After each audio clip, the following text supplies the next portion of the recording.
사랑과 은혜가 또 자비와 긍휼이 넘치시는 하나님 아버지, 오늘은 시편 9편 상반절을 본문 삼아서 여호와께 감사라는 제목으로 새벽 예배 드리며 하루를 시작함에 감사를 드립니다.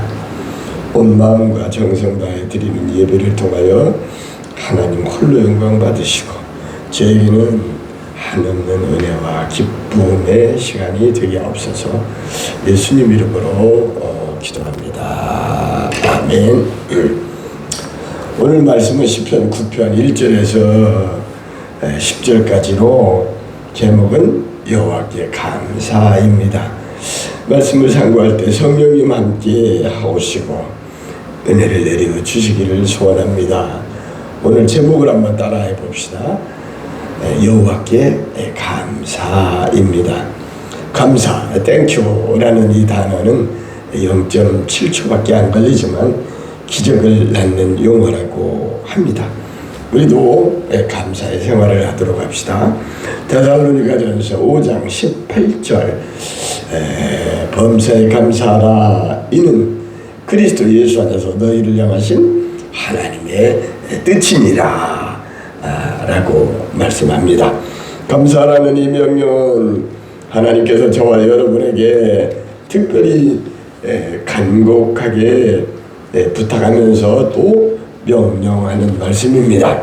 그러니까 감사는 해도 되고 안 해도 되고 경우에 따라서 선택할 사항이 아니라 필수 불가결한 의무 사항입니다. 어떠한 처지와 환경에서도 무조건 감사, 절대 감사로 하나님의 뜻을 순종하는 저와 여러분이 되어서 축복받는 백성이 되기를 간절히 바랍니다. 감사 예화를 하나 들겠습니다. 한 마리의 나비가 산길을 날아가는데 가시에 찔렸어요. 그래갖고 바닥거리면서 죽을 뻔했는데 이때 지나가는 소년이 가시밭을 지나다가 그 나비를 가시에 찔려가면서 들어가서 그 나비를 살려줬어. 그랬더니 그 나비가 한참 날아가다가 돌아와서 야, 고맙다. 너 소원이 무엇이냐 물었더니 그래? 내 소원 평생 나는 행복하게 살고 싶어 라고 이렇게 말할 때 나비가 그랬어요. 그러면 평생 감사하면서 살면 행복할 거야.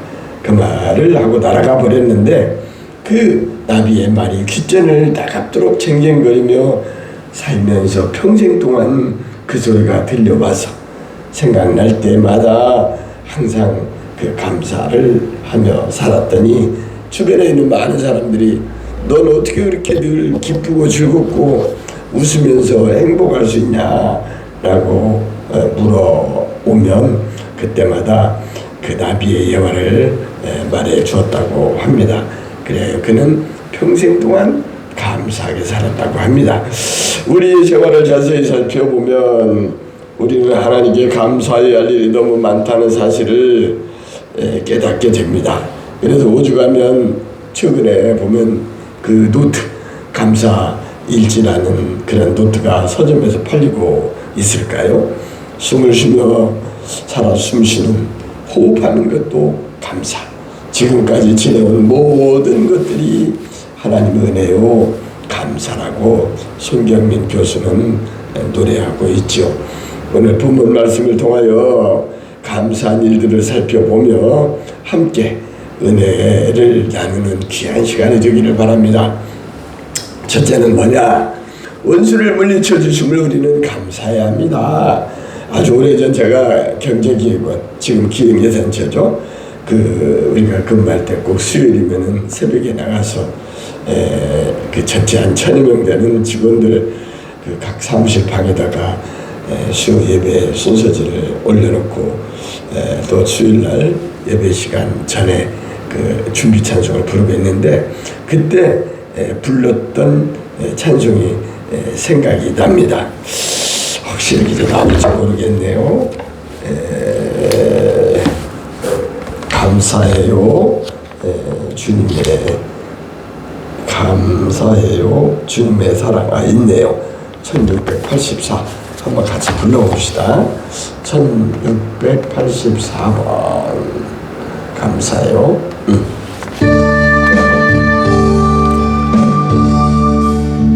감사해요 주님의 사랑 감사해요 주님의 은혜 목소리 높여 주님을 영원히 찬양해요 나의 전부이신 나의 주님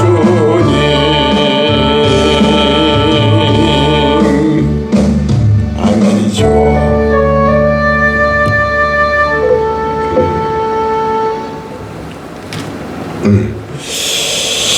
주님의 사랑과 주님의 은혜를 나의 전부이신 주님을 영원히 찬양해요.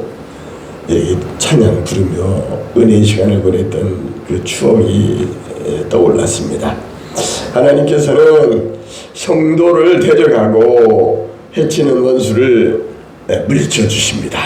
하나님의 자녀가 원수의 손에 넘어가는 것을 그냥 바라만 보는 내비두는 그러한 하나님이 아니라 원수를 물리쳐 주시되 그들이 도망할 때까지 넘어져 멸망하기까지 물리쳐 주십니다.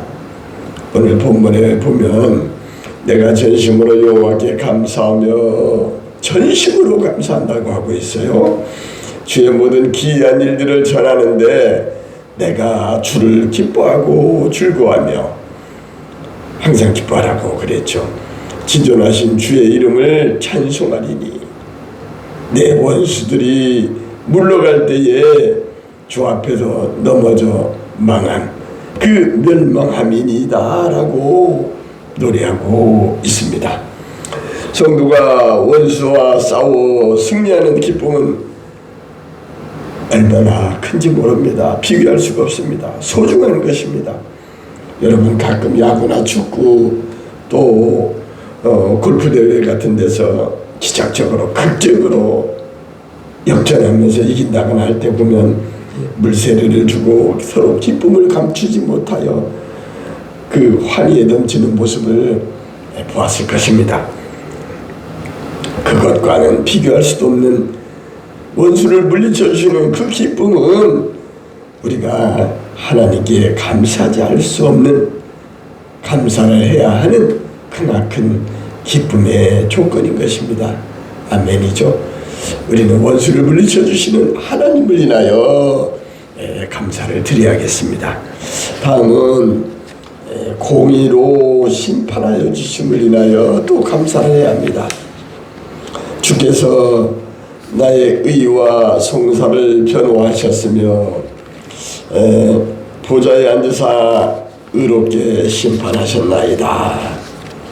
여호와께서 영원히 앉으시며 심판을 위하여 보좌를 준비하셨도다 라고 하면서 이어서 8절에 보면 공의로 세계를 심판하시며 정직으로 만민에게 판결을 내리시도다 라고 공의로 세계를 심판하며 정직으로 만민에게 판결을 내리신다고 말씀하고 있습니다. 아멘이죠. 아멘입니다. 하나님께서는 공의로 악인을 심판하십니다. 결코 죄나 악을 봐주지 않습니다. 좋은 게 좋은 것이 아닙니다. 죄의 악을 용납하지 않으시고 공과 사를 구분하여 공의와 정직으로 세계를 심판하십니다. 우주를 다스리십니다.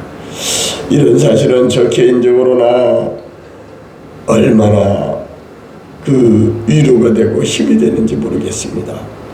결국은 사필규정이라고 하나님께서는 악에게 지지 않고 선으로서 악을 이기는 공로우신 분이십니다. 하나님께서는 불꽃 같은 눈으로 우주 역사를 주관하시며 통치하실 것입니다.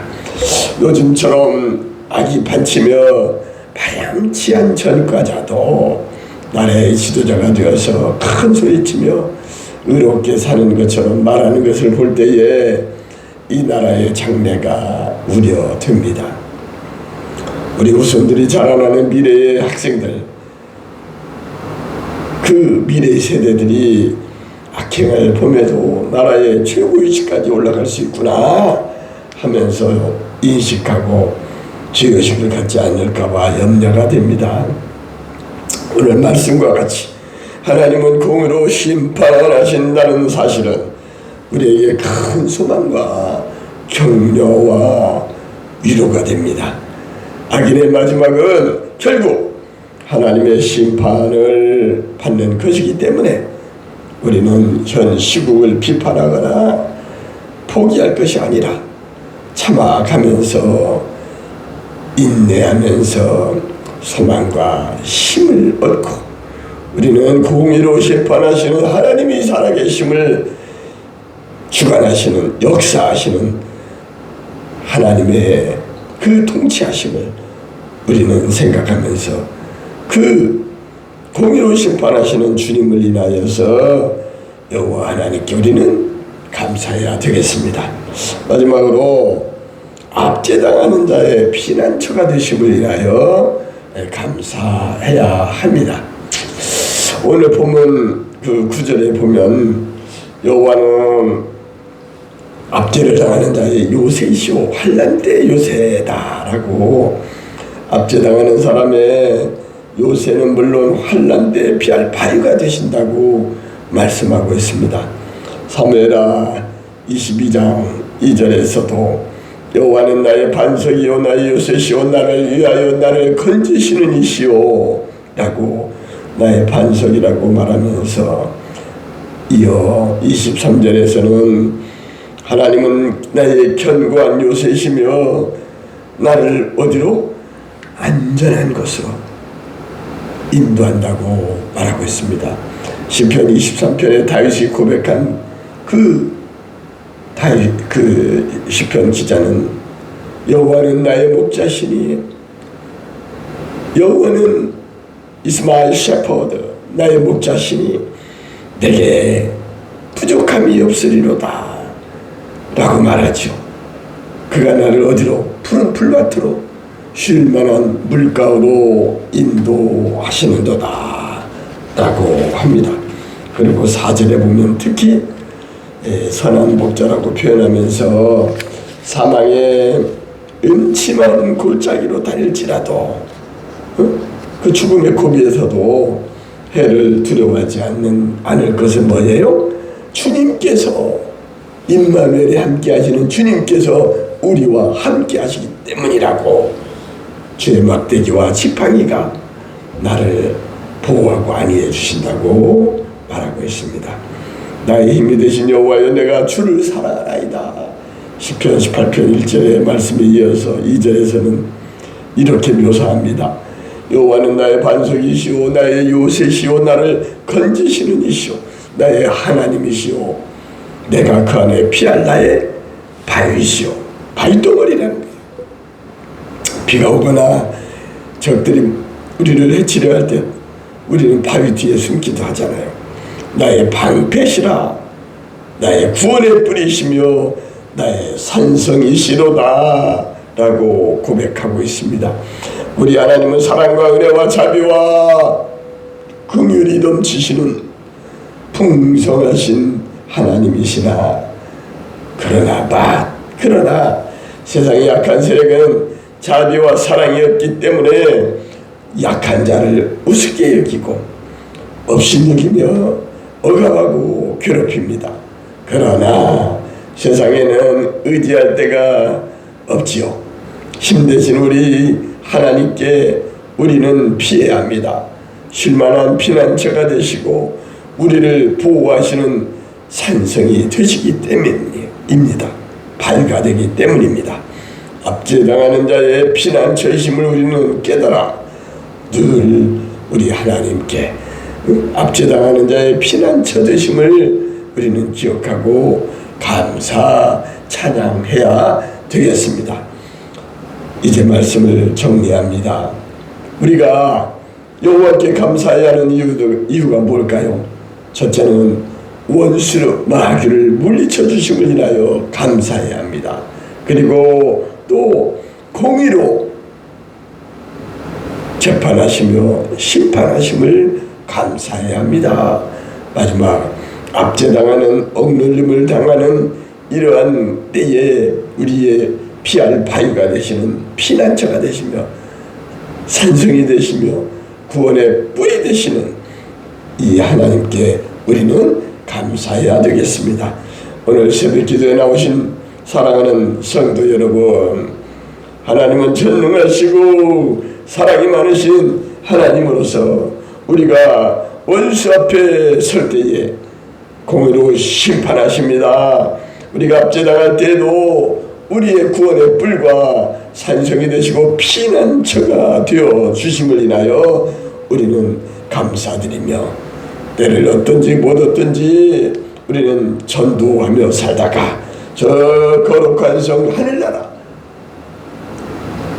새 예루살렘 구원받은 백성들이 천군 천사와 함께 감격의 기쁨의 노래를 춤추면서 하나님과 함께 거기서 즐거워하는 그 금은보화가 가득한 저 천국 12 진주문이 있는 저 우리의 본향 하늘나라의 주인공이 되는 저와 여러분이 되시기를 간절히 축원합니다. 이제 축도로 마치겠습니다. 이제는 교회 머리 되시는 우리 구주 예수님의 한없는 은혜와 아버지 하나님의 극진한 사랑과 성령님의 교통, 교제, 내주, 보호, 인도, 역사하심이 여호와께 감사하며 살다가 천국 가기 원하는 저들의 심령마다와 그 가정과 일터와 하나님께서 꿈꾸시는 성령이 역사하시는 이 꿈의 교회와 자유 대한민국 이 나라 이 민족에 이제로부터 영원토록 함께할지어다. 아멘.